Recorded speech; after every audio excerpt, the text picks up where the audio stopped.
And I am live. Hi, my name is Tyriece Simon, running solo here. Elijah is has other stuff going on, but never fear, Tyrese is here, and I am here to cover Bellator 264 and PFL 7. I see Flad's already in the chat. He's saying he's going for a run. Listening in. Good to see you, Flad. Good morning. How you doing? Hope you're doing well. Um, yeah, so before we start, let me just get some news out. So, on the last episode that me and Elijah did, we talked about how me and Elijah have new jobs. So there's gonna be a little bit of changes to the channel. Now, uh, positive changes. Positive changes. We're adding more content, but changes nonetheless. So I still have to get to with Elijah, figure out what our schedule is gonna be like on Fridays. But on Fridays, we'll be doing a fight preview. So we're doing more breakdowns and more. If you like the stuff we did with Conor McGregor and Dustin Poirier, you like the stuff we did in the past, you'll get more of that, more content like that moving forward.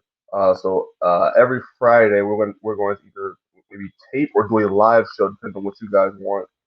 You can comment in the chat and tell us what you want. But what we're going to do is we're going to do a fight breakdown of fights coming up. And then, like for the pay-per-views as well, we'll pre-record and we'll do a breakdown and, add video and B-roll and stuff like that to it as well to enhance it. Um, I still have to figure out what I'm going to do during the week. Uh, I gotta kind of plan and try to figure out what kind of content to put out during the week as well. So I'm hoping to put out content um 2 times a week as well, like add extra levels of content as well. And then on Sundays for the UFC, I'll do a post show on Sundays, 10 o'clock. It's usually just myself. May even have guests on here as well. Um, and yeah, I'll cover UFC and Bellator or PFL that comes on Saturday. So you're still getting recaps. But you're gaining shows as well. You're getting the breakdowns on Fridays, and then we'll also cover UFC news on Fridays as well. We're doing the breakdown. Unfortunately, Elijah will not be able to do the recap show because he works on Sundays now. However, Elijah will be in the Discord.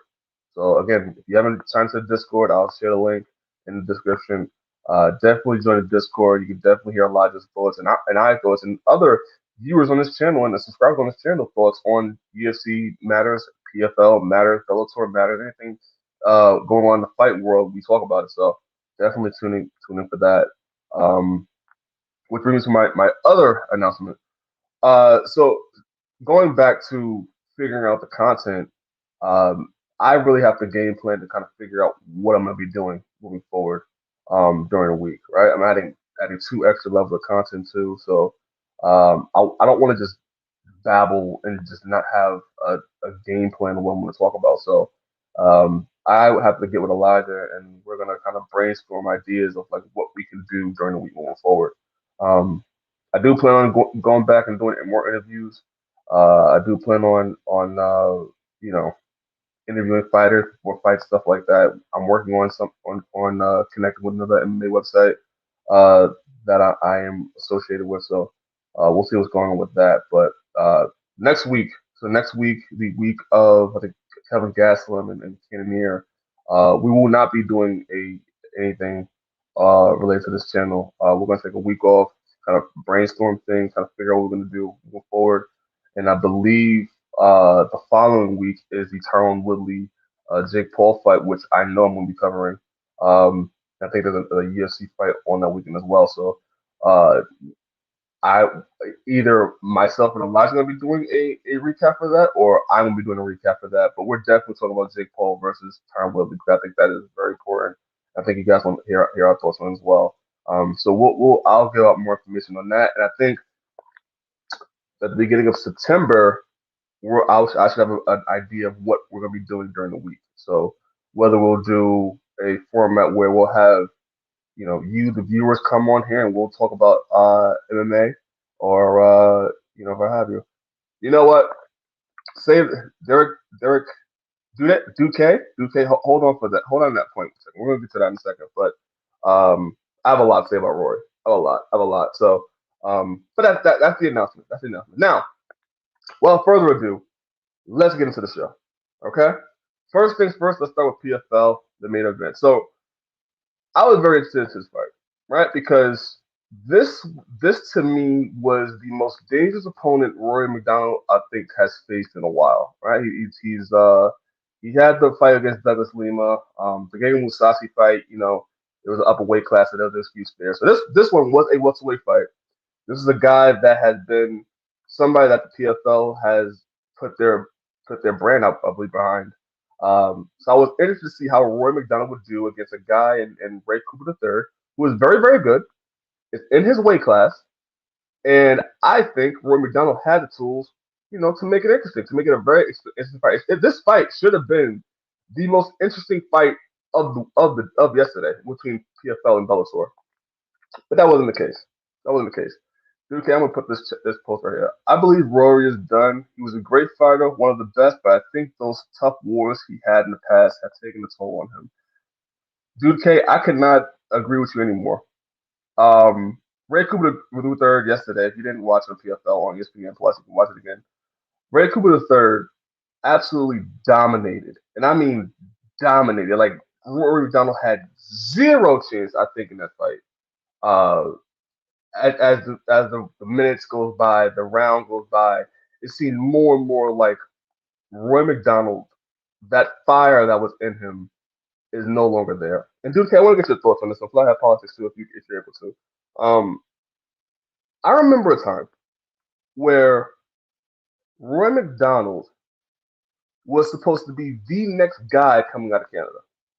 Like again, me and a lot of were young when it came to just watching MMA and stuff like that. But I remember a time where Roy McDonald when GSP was gone. GSP was left, yes, and retired his first retirement. And no, yeah, no disrespect to Cooper. He's a top level fighter. He is.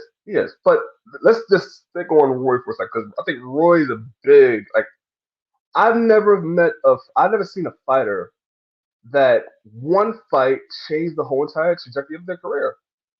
Like I can't think of it because remember, Roy McDonald was supposed to be the next guy coming out of Canada. Like GSP was gone, and Roy McDonald will be the next person coming up with Faraz Sahabi.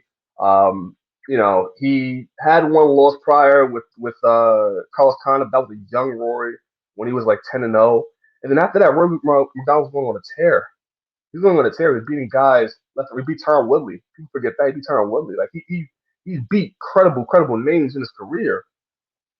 And I like you look at Roy's career and you look at that Robbie Lawler fight, and it's amazing because again you watch that. That's one of the best welterweight fights I think the UFC's ever seen.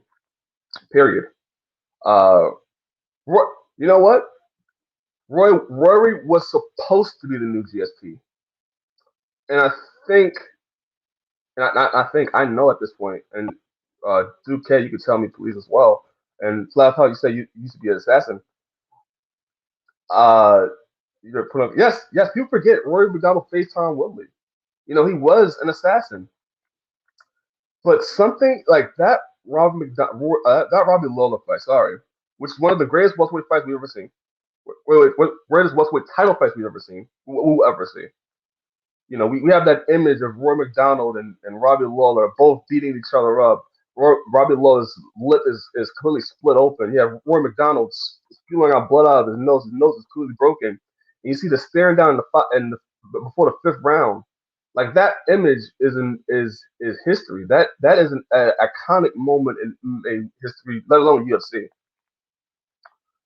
But there's something to be said that Robbie Lawler, and this is no disrespect to Roy McDonald because this is the fight world, but that fight against Robbie Lawler totally changed the career of Roy McDonald, and it was that night where the Red King or the Assassin, whatever his nickname, he changed his nickname multiple times already, but like that fire in Roy McDonald died that night, and that mystique died that night. So when I look at the PFL fight yesterday, one of the things that stuck out to me immediately and you guys can tell me in the chat as well, Duque, Flat Politics as well. The mystique is gone. Like forget about the fight itself, right? Forget about the fight itself with Roy Cooper and what happens in the fight. The mystique when he walks out. I'm going the walkout first. The mystique is gone.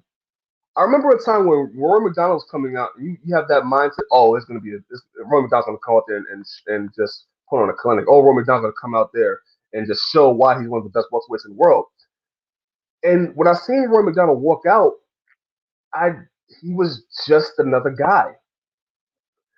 And like the mystique of Rory MacDonald, who he was compared, like again, when he was before the Robbie Lawler fight, he was somebody that oh my, like you can't root against. Like you just know he's going to go out there and put on a show. You just know he's going to go out there and just make it make his opposition have the night of his life. He's gonna have a hard time.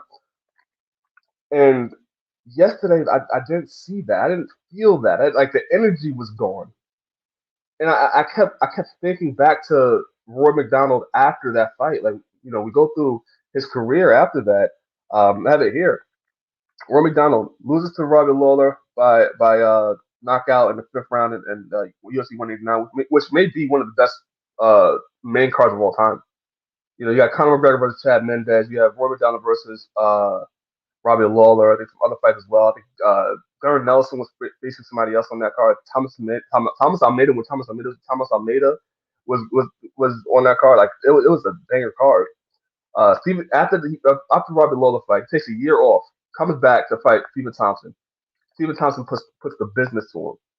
Then he leaves the UFC, takes some time to recover because his nose was broken and he had nose issues. And every time he would fight, his nose become a factor.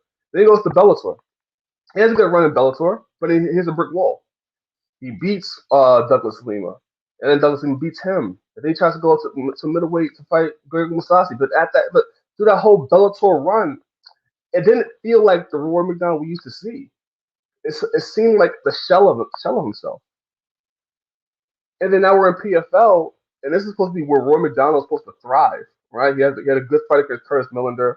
Um, the Gleason T-Bow fight, I thought he lost that fight, being honest with you. And now he loses to Ray Cooper the third. Like, this was a guy that PFL was bringing in to be that guy. Like, this is supposed to be their big draw coming in with Rory MacDonald. And he may be a draw. The ratings, ESPN Plus may do well. But if PFL was looking to have that guy that was on a tear, beat Tom Willie, the former UFC champion, that beat these big names, that was absolutely supposed to be the next guy, and it was the person that's supposed to lead the flag for Canada and MMA. That guy is not there anymore. That guy is gone, and I can't think of another fighter that one fight in MMA world changed their entire trajectory. Because again, Rory MacDonald's supposed to be like we predicted Rory MacDonald's supposed to be the next guy like he's gonna be the guy in MMA, the best in the world. And it's just fascinating to see how much that fight took the life out of him. So that when I'm watching the fight yesterday, one of the things that people predicted was that the grappling was going to be the thing for Rory MacDonald, and I would have thought the striking Rory MacDonald would have got it done if they're on Rory MacDonald, but that wasn't the case. Ray Cooper the third dominated him in the feet and on the grappling. He was better off on grappling than in the feet. Ray Cooper the third is a phenomenal grappler as well. He's a phenomenal wrestler. But Rory MacDonald had no chance whatsoever. There was barely a scratch on Ray Cooper the third.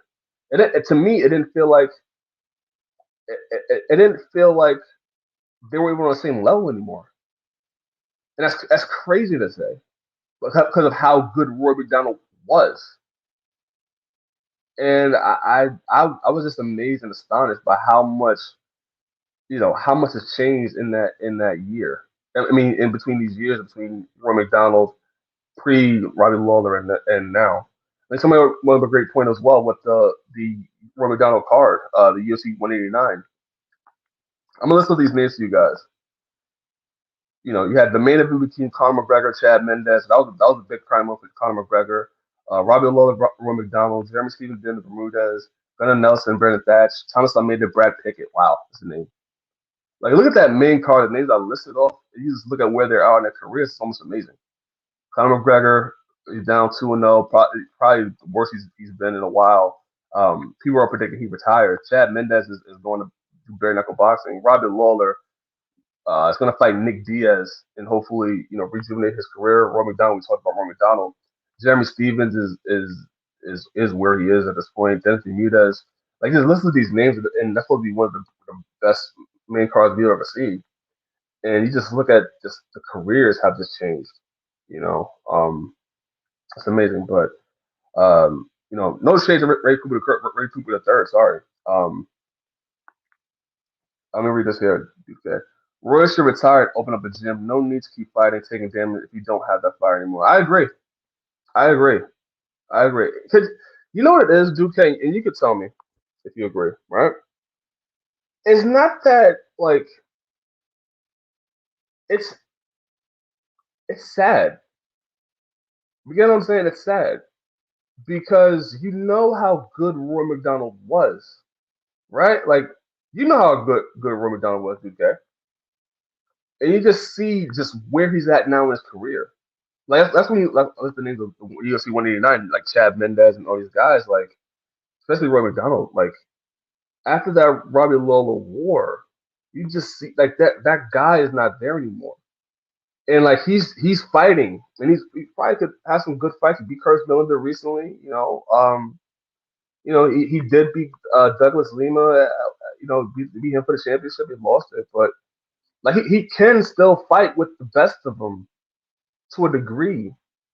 But that guy that you would think would eh, just absolutely run through guys in the welterweight division, whether PFL, Bellator, or even the UFC. I think the old Rory or if the old Rory was here today, the one before Robbie Lawler, I think he would give a lot of welterweights some problems. But that guy's not there anymore, and you're right. I do think maybe retirement should be a factor in this. Maybe he should have that talk. He works with Faraz Hobby. He may have a brilliant mind in MMA. He's a high. He's done it all. He could coach people through what the do's and don'ts in MMA. But the fighter Rory McDonald, I think he's only 32 years old, so which is crazy. Like he's not even what you would consider his prime yet. But it's like that guy is just gone. Yeah, yeah. The Lawler War definitely took it out of him. Definitely did. Definitely did. You know, yeah. And Duke, you could test this. Flathead policy, you could test this too. Like I didn't. It's just sad. It's not even just. It's just sad. It's just sad. But yeah, Roy McDonald loses, and we'll see where he goes from here. Whether he does retire. It's supposed to be for $1 million the tournament, and he was a front runner to win it all when he was signed, and now he's out of it. So we'll see what happens moving forward. But Ray Cooper the third, let's take that away from him. Ray Cooper the third definitely proved himself, and definitely proved that he's one of the best welterweights outside of the UFC and UFC sphere. Um, and definitely being a name like Roy McDonald is definitely a good stat on your record. Even when if Roy McDonald's not the same guy he was before, it's definitely a good stat. And we'll see what he does against Magomed Kermov, who beat Sabadu. I hope I'm saying that name right. I'm sorry. I'll just call him Sai. Absolutely dominated Sai for 3 rounds straight. We're gonna see we're gonna see Ray Cooper the third versus him in the finals for the welterweight tournament. And my money right now is on Ray Cooper the third to win it all. So we'll see. Roosh, let me just go through this card real quick. Roosh Montague beat Clay Collard. Some people find this controversial. I thought Roosh won the fight clear. I thought he won round two, and I thought he won round three. Maybe not clear, but I definitely thought he did a lot more in round two and round three to win it all. Clay Collard is another person that PFL was trying to bank on and trying to look at as somebody that could be their poster boy. I want to say not to be um, dismissive of his talent, but uh, you know, Clay Collard was definitely somebody that would bring in to be that guy. Let me read here. This also shows that other organizations have big time talent because a lot of big name UFC guys have struggled after they left. Yes, yes. You know what, Duke? Also to that point, and this is the thing that used to be back in the day where like, oh, if you're not in the UFC, you're not the best in the world. Well, if you're not in the UFC, you're like you're lower league. And I think we have some viewers here that are just now getting back to MMA that used to think that as well. But uh, we've seen guys that were in the Bellator. We've seen guys that were in World Series of Fighting now go into the UFC and now are tearing guys apart, just like they're doing. UFC fighters are struggling outside the UFC. Remember, Justin Gaethje was World Series of Fighting. He was doing that. He was Justin Gaethje before the UFC. Um, you say what you want about Ben Askren. Ben Askren did come in there and did beat Robbie Lawler. You know, Michael Chandler is another one. Like there's a bunch of guys you can look at in that they were they were kind of looked down upon in their careers outside the UFC, and then they come to the UFC and look what they do. They beat some of the best guys in the UFC. And then we've seen the opposite. We've seen people go out the UFC and go to Bellator. Think it's going to be an easy paycheck or whatever, and they get their bell rung. Case in point, Roy MacDonald to a degree. Who's another one? This is several others like that was supposed to go out of the UFC and then just start. Then people predicted it's going to be like just run through people, and then it just totally does the opposite. Um, I can't think of the top of my head, but like there's a bunch names you can look at in that they were supposed to leave the UFC and go to another organization. Oh, case in point, Sage Northcutt. Sage Northcutt is another one. Sage Northcutt is another one where it's like Sage Northcutt outside the UFC is supposed to be like this, like he's gonna be the next big wave in the lightweight division outside the UFC, and kind of get his name up there and get the big paydays. Eddie Alvarez, DJ, Ben Henderson, yeah, yeah, yeah, yeah, yeah. Sage, yep, Sage. Paige Van Zant, if you want to bring that up, Paige Van Zant's another one where it's like outside the UFC, she's gonna do well and to a degree. I never predicted bare knuckle boxing would be her path, but here she is, and she's took two L's back to back. Um, and it just seems like Paige Van Zant to me maybe boxing is not her thing. Um, but there's a bunch of names. There's a bunch of names you can look at. So like and definitely like the talent level, and that's a good point you brought up. The talent level in PFL is freaking insane. Like you look at the fights in PFL yesterday. Like there are so many fighters that you can say, oh, that she got talent. Oh, he can be somebody big. Or he's somebody to look out for. And there's a bunch of prospects in the PFL playoff show event yesterday. That's just like, oh, he's somebody to look out for. He's somebody to look out for. He's somebody to look out for. Even people that the losers of a fight. I'll bring it up here. Uh, what's his name? What was the fight? What was the fight? Megamed Umalatov versus Leandro Silva. Like both of these guys, even though Magomed won, you look at Leandro Silva. It's like, okay, he could be a problem for somebody. There are definitely the talent level outside the UFC and these other organizations. It's probably the best it's ever been. It's being highlighted the best it's ever been because now these other promotions have TV deals and have the spotlight to actually be able to show that. Like imagine if Bellator was able to had the money in the backing it had before that it has now. Like imagine PFL was around before. Like imagine all these other promotions were around, and now you get to see these different levels of talent coming up in the world, and you're not. It doesn't catch you off guard. You see these guys regularly on ESPN or on Showtime. Like that means something. But if it's out of sight, out of mind. But no, I thought that PFL did a great job displaying different levels of talent. Um, there's a guy, Michael Lombardo had a great TKO with leg kicks against Karen Bowen. Like that was a good fight. Like there's a bunch of good fights. Brett Cooper beating Tyler Hill. A name that you probably remember, Olivier Aubin Mercier is in PFL and doing the thing. Gleison Tebow. Speaking of Gleison Tebow for a second, Duque, you could comment on this. Flat politics, you could comment on this as well. Gleison Tibau is freaking. He's like 38 years old. It looks better than most welterweights in I've seen in welter in UFC or Bellator or PFL. Like he looks jacked. And to see him like looking the way he's looking at 38 years old is inspiring. It's definitely inspiring. I definitely have questions. I have questions I don't want to ask. What is he? What did he do to change his diet? And I think he moved to weight class of 170 and everything like that. But man, Jason Tebow is different. He absolutely ran through that guy, hit, and Jason Tebow's skills is unmatched.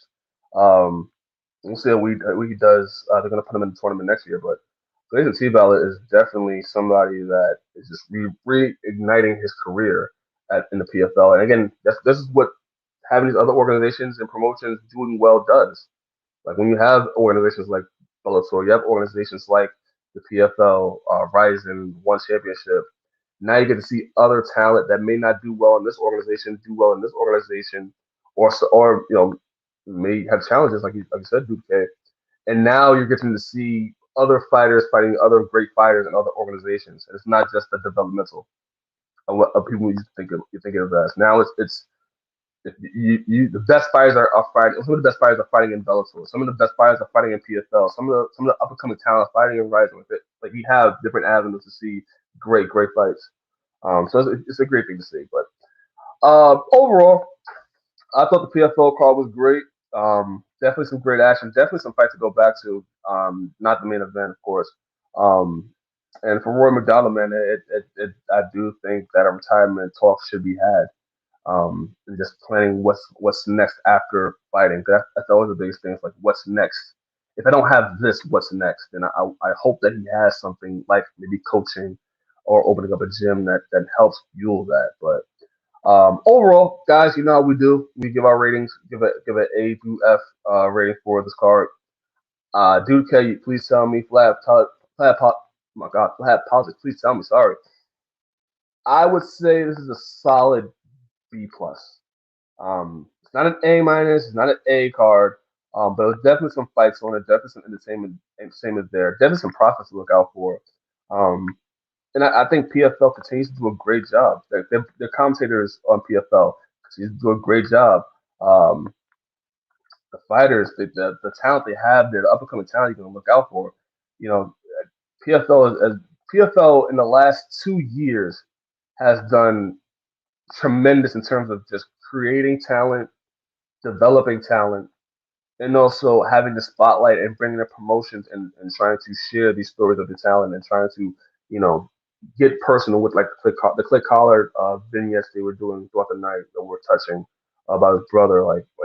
The PFL does a great job of getting you hooked in and getting you want to see these fighters go on in the tournaments and the playoffs and what they do next year. So definitely a B plus, definitely B plus for PFL. Duke, please tell me, Flat Politics, please tell me what your ratings are PFL if you have one. Um, so that was PFL. That's PFL. Now let me go to Bellator.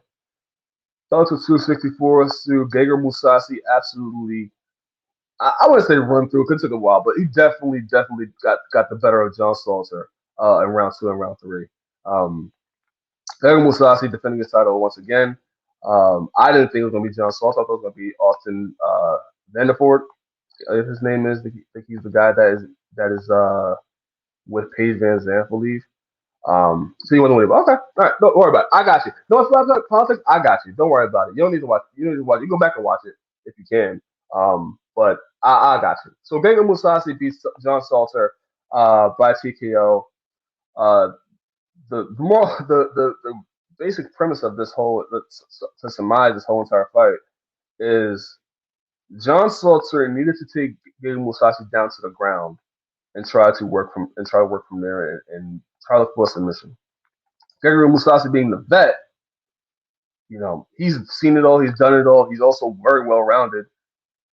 It only works so far. So as John Salter was trying to go for takedowns, and we knew that was the only way for him to win at this point, Gegard Mousasi just absolutely just reversed positions and was able to just dominate. And once Gegard Mousasi was able to stuff takedowns and get John Salter tired. John Salter was again trying to go with the wrestling again, and getting Mousasi able to counter it and take him, get him on his back, and get him in position and land some elbows and some punches and finish the job. So good one for Gegard Mousasi, and to see where he goes from there. Um, that middleweight division is a little rough for wear. Um, Andre Khrushchev, Andre Khrushchev beat Sabai Hamasi. Impressive performance for him. Andre Khrushchev coming back from a long layoff. This is to see where he goes from there. I think he's teaming with the welterweight champion, so I don't think he wants that fight. So we'll see where he goes there. Maybe do a welterweight tournament again. Um, Rafion Stas beat Magomedov in a great fight, dude. So here's the thing, right? So if you guys remember, if Duque, this is the first time seeing you. Good seeing you, Duque. Please subscribe and share. Um, and definitely join Discord. I would love to actually hear you and actually get your thoughts on these things. It seems like you have a great mind for MMA. Um, so Rafion Stats, he got on my radar when I was interviewing Keith Lee. Remember about my past interviews? I've interviewed Keith Lee, uh, brother of Kevin Lee. Um, he's a rising Bellator prospect in the bantamweight division as well. And I didn't know anything about Rafion Stats, to be honest with you. And in doing my research for the fight to interview Keith Lee, that's when I started learning about Rafion Stats. And I'll be honest, he's really good. He's really, really good.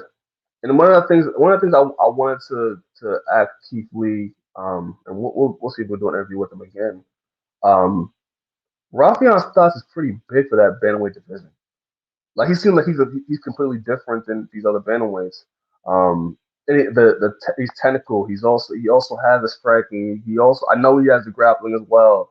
Like he's very well rounded. Um, and I think he gives Sergio Pettis some problems if they do fight. Um, but man, Rafion Stotts may be one of those guys like DK you say is one of those fighters that are outside of the UFC that may be one of the best bantamweights in the world right now. Uh, definitely, I think if he's in the UFC right now, I think he'll be in the top 10. Like he's that good. Magomed too.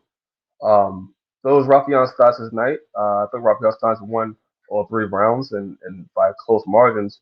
But I thought he won all three rounds. And I honestly, man, like that Rafion Stotts as a bantamweight is somebody to look out for.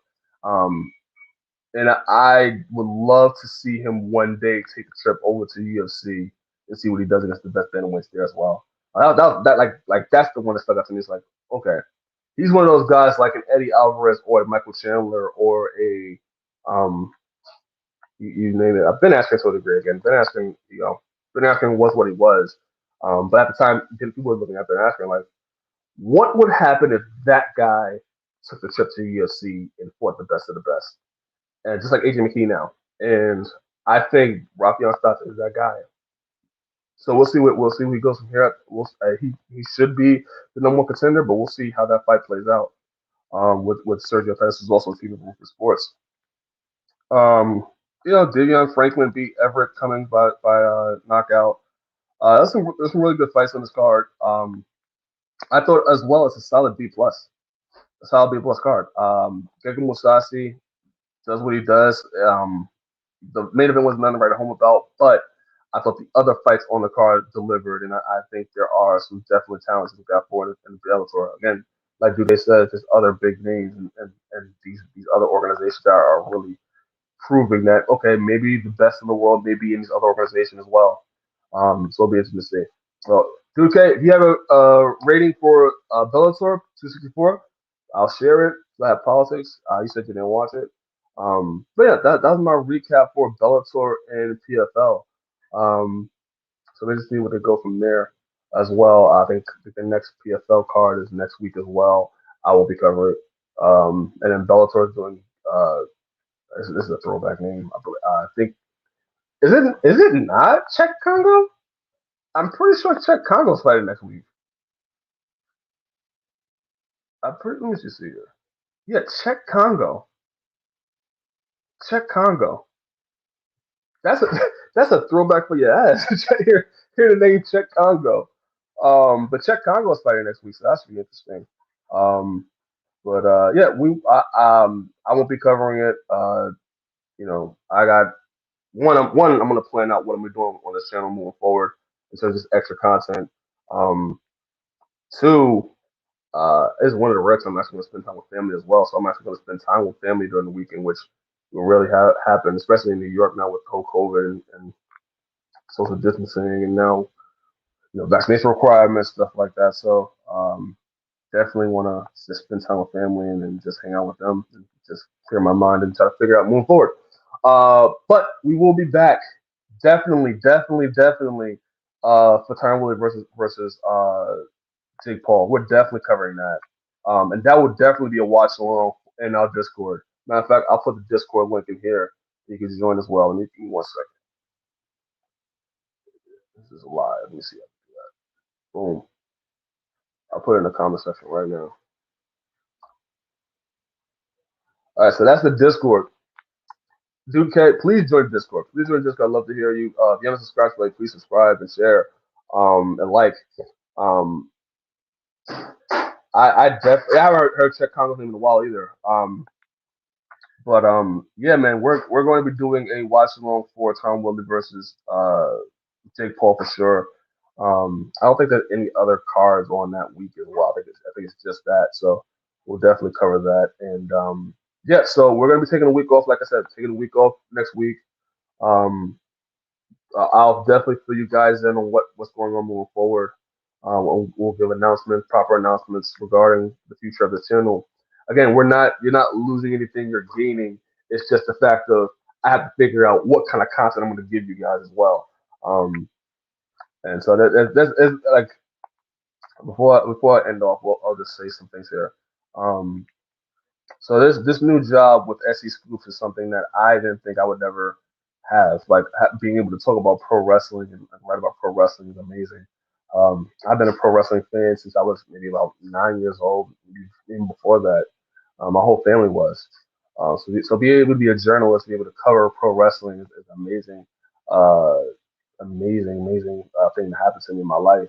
For Elijah, him being able to pursue his dream and being a doctor, that's something that he's been working towards for the last however many years as well. So this is definitely big adjustments and definitely big moves in our lives what we're trying to adjust to and trying to follow our dreams, but also we love doing this. We're going to continue doing this, and I'm going to put out more content here as well, and we're going to get things popping. I would hope to get to 50 subscribers by the end of the year. That's a low ball. I would love to get to 100 subscribers by the end of the year, but we'll take the goals step by step.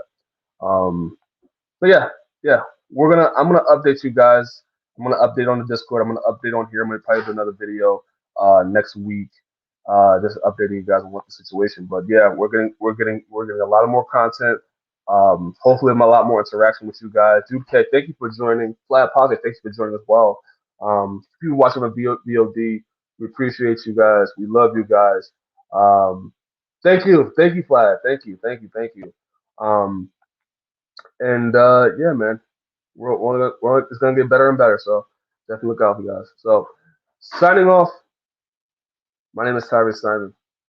Have a nice day, guys. Stay blessed, and we'll see you later.